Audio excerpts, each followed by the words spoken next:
अस्सलाम वालेकुम, कैसे हैं आप सब? अल्लाह आप सबको सलामत रखे। फ्रूटफुल टेक में आपको खुश आमदीद कहते हैं।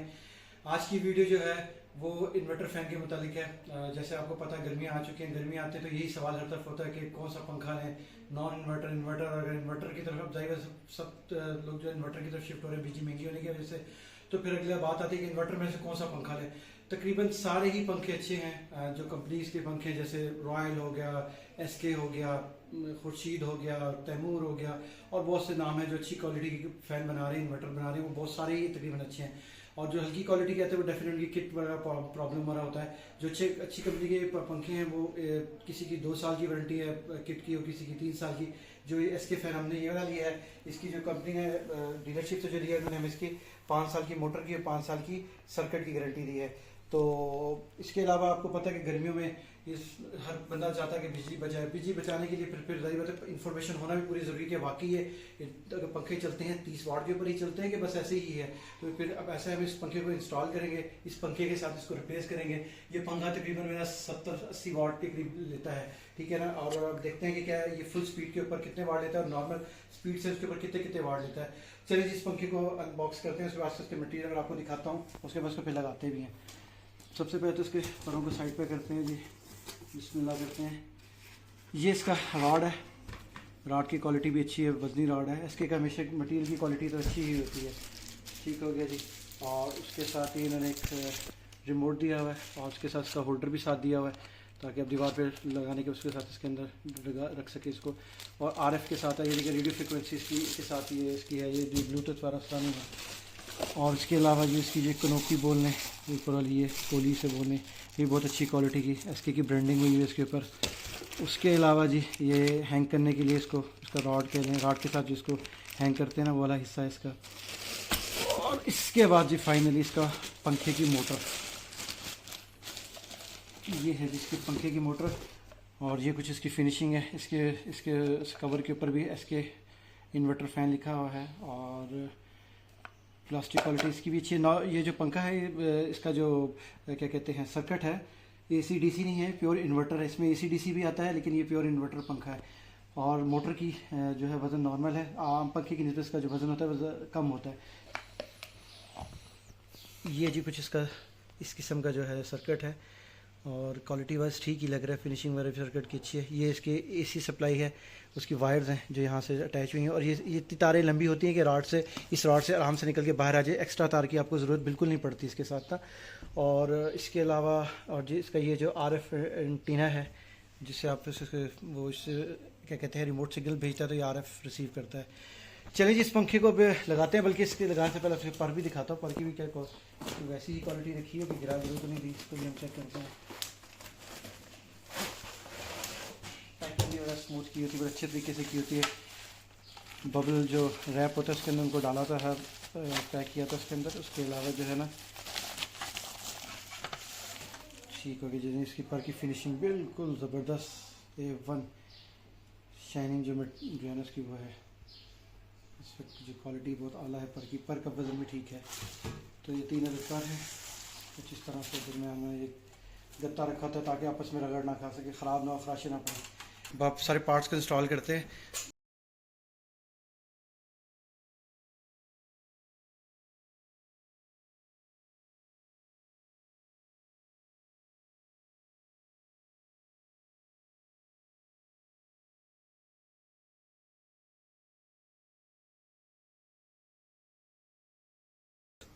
यहाँ पे नट पेच मस्त लगाना है, ये डबल सेफ्टी हो जाती है। खुदा ना खासा थ्रेडिंग लूज़ हो जाए, थ्रेडिंग में कोई मसला भी आ जाए तो कम से कम इसको पकड़ के रखता है नेट और पेच जो है ना। ये 2 सुराख एक दूसरे की सीध में आते हैं जिससे फिर यार पार हो जाता है और दूसरे एंड पे फिर आप नेट लगा के टाइट कर देते हैं।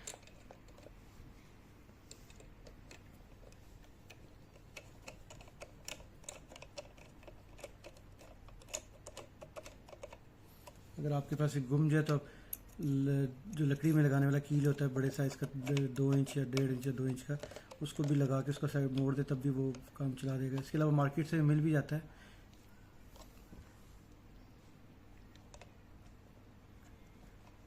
और इस पेज का मकसद ये होता है जब पंखा चले तो झटका जो लगता है उसको वो ये उसकी वजह से कम हो जाता है। वरना ये ना ठक चलते फर्स्ट टाइम जब जैसे ही पंखा चलाते हैं ना तो आवाज़ आती है, ये इसको फिर मजबूत रखता है।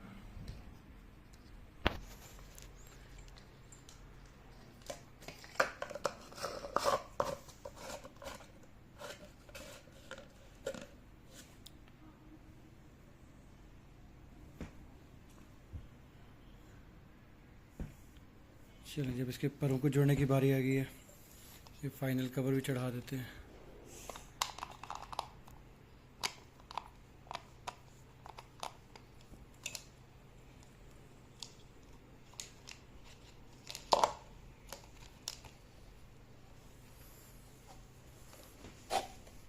पंखे के साथ सारी चीज़ें हैं, रिमोट के सेल साथ नहीं होते। फिर जब आप पंखा ले हैं तो साथ से ट्रिपल ए सेल की एक जोड़ी भी साथ लेके आइएगा। ये ना हो किस टाइम फिर जब पंखा चलाना पता चले कि जी जोड़ी है ही नहीं सेलों की, और फिर जाना पड़े तो फिर दोबारा बाज़ार।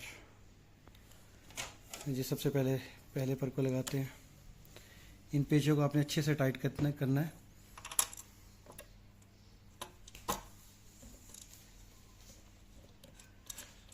जी मैंने रिमोट में सेल वैसे डाल दिए थे, मैं ले आया था तो रिमोट का कुछ इस तरह डिस्प्ले आता है। ये ऑन है, फिर उसके बाद ये ऑफ ज़ीरो यानी कि ऑफ ज़ीरो ऑन, ये 1 पे आ जाता है।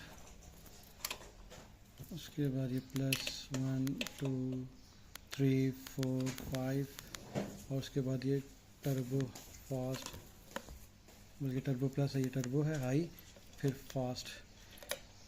तो ये जब पंखा मुकम्मल इसके पर जुड़ेंगे, मुकम्मल इंस्टॉल हो जाएगा, उसके बाद उस पंखे को चला के और उसके बाद जो है ना आपको मैंने उसका बोर्ड खोला हुआ है, उसके अंदर पहले इसके एम्पेयर चेक कराऊंगा कि कितने एम्पेयर ले रहा है, ठीक है। और उसके बाद फिर इसके एम्पेयर चेक करने के बाद जब इसको इंस्टॉल कर लेंगे फिर आपको एम्पेयर चेक कराऊंगा। एम्पेयर की मदद से फिर हम वाट निकाल लेंगे कितने वाट ले रहा है। आया कि जितने लिखे हैं इसके वालों ने उतने ही ले रहा है। थोड़ा बहुत फ़र्क हो कि मैटर नहीं करता, लेकिन कोई 5-7 वाट का वाट हो वो फिर ज़्यादा वाट का फ़र्क है।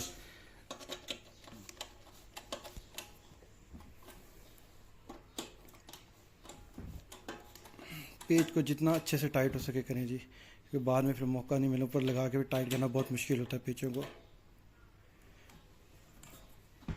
बहरहाल हर तरफ इन्वर्टर ही इन्वर्टर है। अब दूसरे पंखों का दरवाज कम से कम होता जा रहा है और रेट में भी कोई ज़्यादा फ़र्क नहीं होता है, इसलिए लोग जो है ना इन्वर्टर की तरफ ज़्यादा जाते हैं। घर में नॉर्मल 1 या 2 पंखे ऐसे होते हैं जो कम से कम 12 14 15 घंटे या इससे भी ज़्यादा चलते ज़रूर हैं। वो मतलब ये नहीं कि बहुत कम चलना, जब इस हिसाब से चल रहे होते हैं पंखे तो फिर उनके मतलब बिजली की कंजप्शन काफ़ी ज़्यादा हो जाती है। अगर आपके पास फिर इन्वर्टर फ़ैन हो तो नॉर्मल पंखे की निस्बत बाज़ार फ़र्क तो ज़रूर पड़ता है। अब वो कितना पड़ेगा बाद में जो फाइनल रिज़ल्ट आएगा, जब आपका बिल वगैरह आएंगे फिर उससे आपको आइडिया हो सकता है। और सरे 10 तो जो फिर हम मालूम कर सकते हैं वो एम्पेयर मीटर की मदद से वाट हम निकाल सकते हैं। वोल्टेज और एम्पेयर हमारे पास होते हैं, फैक्टर आपको मालूम होना चाहिए। चलिए जी मुकम्मल तौर पे रेडी हो चुका है। अब इसकी हुक फाइनली ये जो इसकी हुक है उसको लगाते हैं, इस पंखे को ऑन करते हैं और उसके जो एम्पेयर वाला चेक करते हैं कि क्या एम्पेयर ले रहा है ये।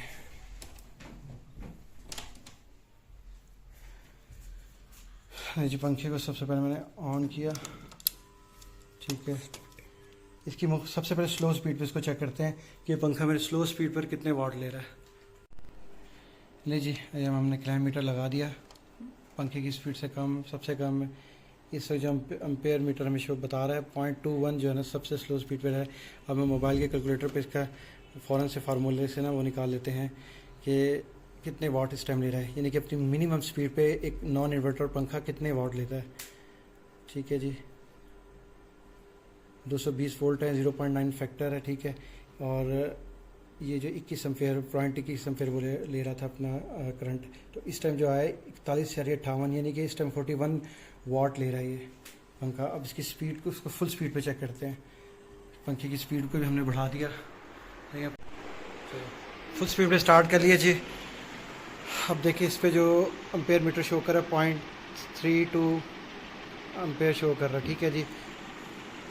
अब हमने किया जी 0.32 एम्पेयर कर देंगे, 220 वोल्ट बिजली आ रही है और पावर फैक्टर 0.9 होता है, ठीक है। इनको मल्टीप्लाई किया तो आपस में आया, ये रिजल्ट आया 63 एम्पेयर, यानी तकरीबन 63.5 या 64 एम्पेयर जो है ये ले रहा है, क्योंकि पंखा 63.36 वाट ले रहा है। सॉरी मैं एम्पेयर क्या गया था, वाट ले रहा है, ठीक है। तो अभी आपने फार्मूला देख लिया। फार्मूला ये होता है कि जितने एम्पेयर मीटर पे शो हो रहे हैं एम्पेयर मीटर पे वो पहले वो लिखे, फिर उसके बाद मल्टीप्लाई बाई 220 वोल्ट और मल्टीप्लाई फैक्टर जो है 0.9, ठीक है। ये आपके पास जो है ना फिर वाट आ जाते हैं, ठीक है जी। अब उसको डीसी फैन को इंस्टॉल करते हैं अपने इन्वर्टर फैन को इस जगह, और उसके बाद जो है ना फिर इसका भी वाट देखते हैं कितने लेता है ये। और दूसरी ये बात है कि जो इन्वर्टर फ़ैन होता है उसके अंदर डिमर इन्वॉल्व नहीं होता, और क्योंकि सर्किट की वजह से उसके डीसी सर्किट होता है तो उसके अंदर जो है अपना कैपेसिटर भी नहीं होता, ठीक है। तो इसमें से हम जो है अब डिमर को माइनस कर देंगे, डायरेक्ट जो तारें हैं ना पंखे के साथ कर देंगे। ये देखिए जी, पहले ये पंखे की तार जा रही थी, ये छोटी तार जो जा रही थी इसको यहाँ से ख़त्म कर दिया। अब डिमर को हमने बिल्कुल इस्तेमाल नहीं करना और यहीं पे जो है ना पंखे की तार जो है डायरेक्ट लगा देंगे। हमने काट दी तार को, ठीक है। इसको फिल वक्त छील लेते हैं और अभी बाद में इसको फाइनल इसका यहाँ पे इस पॉइंट के साथ कनेक्ट करेंगे। सॉरी, बल्कि यहाँ बटन है हमारे पास, तो इसलिए इधर से ऑफ ही रखेंगे उधर काम करते वक्त ना। अब वहाँ पे डायरेक्ट करंट हो गया और डिमर इधर से माइनस हो गया। अभी बोर्ड को खुला रहने देंगे क्योंकि हमने नेक्स्ट जो है ना उस पर फ़ैन का भी जो है ना वाट वगैरह चेक करने हैं हमने, ठीक है जी। और ये देखिए डिमर की तारें टोटल अलग होगी, डायरेक्ट बिजली जा रही है बटन के थ्रू, पहले डिमर के थ्रू जा रही थी। चलिए इस पंखे को इंस्टॉल करते हैं, फिर मैं आपको ये सब दिखाता हूँ कि कितने एम्पेयर ले रहा है। पंखा इंस्टॉल हो गया जी, अब इसको चलाते हैं। उसके कनेक्शन पहले ही हो गए थे, ठीक है जी।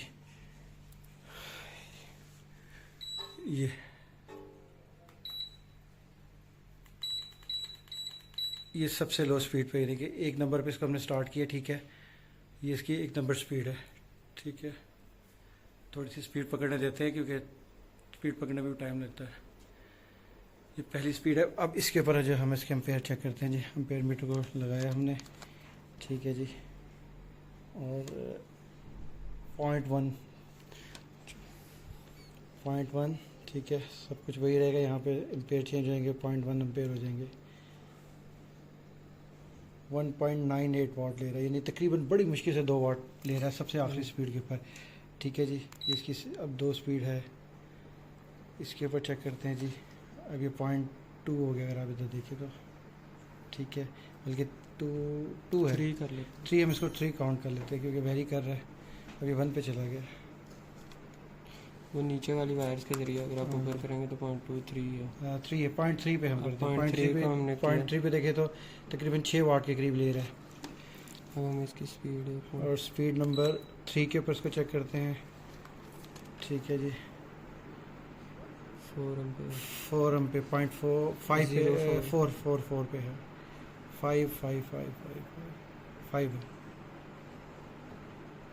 तकरीबन 10 वाट के करीब, बल्कि हाँ 5-4 की वेरी कर रहा है। ये 5 ही है, 5 है, ठीक है। 4 और हम इसकी 5 स्पीड चेक करते हैं। अब 5 स्पीड के ऊपर चेक करते हैं।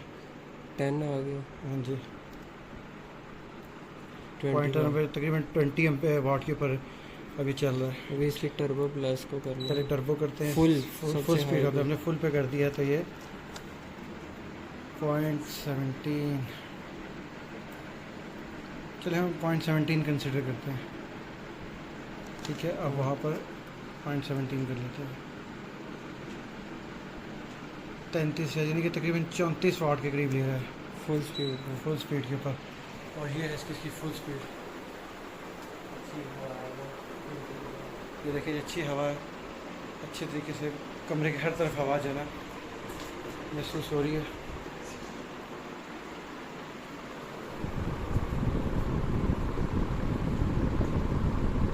तो देखा आपने जी, इन्वर्टर फ़ैन जो है दूसरे नॉन इन्वर्टर फ़ैन की निस्बत जो है ना कम वाट लेता है, ठीक है। तकरीबन 33 वाट से 34 वाट के दरमियान, और वो तकरीबन 63-4 वाट के करीब लेता है, यानी कि आधा का फ़र्क है। यानी कि अगर वो पुराना नॉन इन्वर्टर 2 पंखे चलें और इन्वर्टर 1 चले तो बराबर बिजली देते हैं। वैसे भी ये जो पंखे लगे थे तो ये मैग्नम मॉडल नहीं थे जो पहले के लगे थे, वो छोटी मोटर वाले पंखा था तो इसलिए कम ले रहा। नॉर्मली जो है 100 वाट के करीब पंखे लेते हैं जो थोड़ी हैवी मोटर वाले होते हैं। तो इससे साबित हुआ कि जी फ़र्क तो है और ठीक ठाक फ़र्क है। नहीं, पंखे का फ़र्क होना बहुत मैटर करता है। आपके 10-10, 12-12 घंटे इससे ज़्यादा देर चलते हैं तो फिर उस सूरत में आपकी बिजली कंजम्पशन होती है।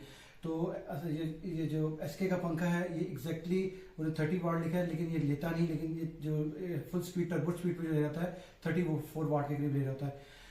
लीजिए आज की वीडियो को हम यहीं पे ख़त्म करते हैं। अगर आपको मेरी वीडियो पसंद आए लाइक शेयर सब्सक्राइब जरूर कीजिएगा, दुआ में याद रखिएगा। मिलते हैं एक नई अच्छी वीडियो के साथ। रब राखा।